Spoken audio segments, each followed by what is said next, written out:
വരിക വരിക. തമ്പിയോട് വളരെ പ്രധാനപ്പെട്ട ഒരു കാര്യം പറയാനുണ്ട്. അത് അറിയിക്കാണ്ട് ഒരു സ്വസ്ഥതയും കിട്ടണില്ല. ഞാനൊരു കാര്യം പറഞ്ഞ റമന് വിഷമം തോന്നൂ?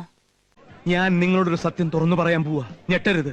നമ്മൾ കഴിഞ്ഞ വീഡിയോയിൽ പറഞ്ഞിരുന്നു ലിയോ സിനിമയുടെ കേരള ഡിസ്ട്രിബ്യൂഷൻ ഫിയോക്ക് ഏറ്റെടുത്തത്. പക്ഷെ ഇത് ഞാൻ മാത്രം പറഞ്ഞല്ല, വെരിഫൈഡ് ആയിട്ടുള്ള പല പേജുകളിൽ വന്ന കാര്യം തന്നെയാണ് നമ്മൾ പറഞ്ഞത്. അങ്ങനെയൊന്നും ഉണ്ടായിട്ടുണ്ട്. അത് ഫേക്ക് ആണെന്ന് അവര് തന്നെ ഔദ്യോഗികമായി അറിയിച്ചിട്ടുണ്ട്. അയ്യോ കുഴപ്പമില്ല, സിനിമയാണ്, ഒരു സിനിമ നമുക്ക് ബാക്കി നോക്കാം. ഒരു ചെറിയ വാണിംഗ് ഉണ്ട്. ഉരുണ്ട് കളിക്കാതെ കാര്യം എന്താന്ന് വെച്ചാ പറ. എന്നാ മുഖവര വേണ്ട. ഇനി അപ്ഡേറ്റിലേക്ക് വരാം. ലിയോ സിനിമയുടെ കേരള റൈറ്റ്സ് ഇപ്പോ വിറ്റ് പോയിട്ടുണ്ട്. എനിക്കിത് വിശ്വസിക്കാവോ? സാറിന് സച്ചിദാനന്ദനെ വിശ്വസിക്കാം. ശ്രീഗോകുല മൂവീസ് ആണ് ലിയോ സിനിമയുടെ കേരളത്തിലെ വിതരണാവകാശം സ്വന്തമാക്കിയിട്ടുള്ളതെന്നാണ് അറിയാൻ സാധിക്കുന്നത്. രണ്ടാം സ്ഥാനത്തുള്ളത് 2.0 ആണ്. 14 കോടിക്കാണ് 2.0 സിനിമയുടെ കേരള റൈറ്റ്സ് വിറ്റ് പോയിരുന്നത്. താൻ എന്തൊക്കെയാ പറയുന്നത്? തെളിയിച്ചു പറയടോ. തെളിച്ചു വരാൻ വിരോധം ഉണ്ടായിട്ടല്ല, ഞെട്ടരുത്.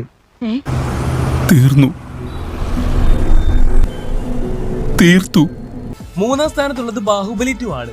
10.5 കോടിക്കാണ് ബാഹുബലി 2ന്റെ കേരള റൈറ്റ്സ് വിറ്റ് പോയത്. 4ാം സ്ഥാനത്തുള്ളത് RRR ആണ്. 10 കോടിയാണ് RRRന്റെ കേരള റൈറ്റ്സ് ആയി പറയുന്നത്.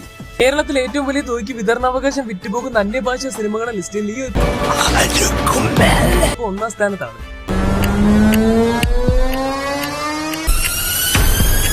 വേറെ ലെവൽ, വേറെ ലെവൽ. എങ്ങനെയുണ്ട്?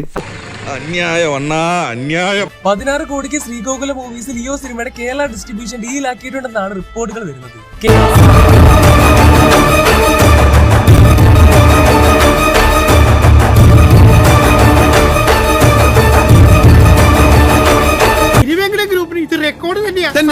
ആൾക്കാർ വരുമ്പോ ചരിത്രം വഴിമാറും. ലിയോ ഇത്ര വലിയ തുകയ്ക്ക് കേരള റൈറ്റ്സ് വിറ്റ് പോകില്ല. പൈസ ഒന്നും രണ്ടൊന്നല്ല, അതിനപ്പുറമുള്ള എന്തെങ്കിലും ഇല്ലാതെ ഒരിക്കലും ഒരു 10 കോടിക്ക് മുകളിൽ കേരള റൈറ്റ്സ് വിറ്റ് പോകില്ല. Not that point. ചിലപ്പോ പറയാൻ പറ്റില്ല, കാണായിരിക്കും. ഇപ്പൊ പടത്തിന് മേലുള്ള പ്രതീക്ഷ അത്രയ്ക്കും വലുതാണ്. അയാളൊരു വരവ് വരുമെന്റെ മത്തായിച്ച.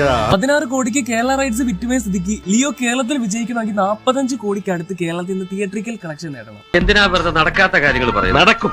ലാഭം ഉണ്ടാവും എന്നൊരു ഉറപ്പില്ലാതെ ഇത്രയും വലിയ തുകയ്ക്ക് ഒരു ഡിസ്ട്രിബ്യൂട്ടർ പോലും ഈ പടം എടുക്കില്ല.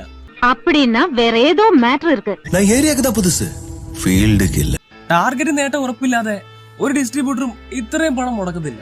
അവനെ കിട്ടാതെ ബിലാലി കളം വിടുന്ന പ്രശ്നമില്ല. എന്റെ ആയുധം ഈ നിൽക്കുന്ന ജനങ്ങളാണ്.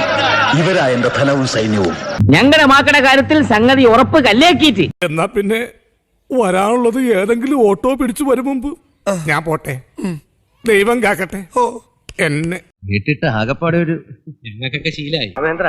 നീ ഒരു കാലത്തും എന്നെ വെറുതെ വിടാൻ തീരുമാനിച്ചിട്ടില്ലല്ലേ?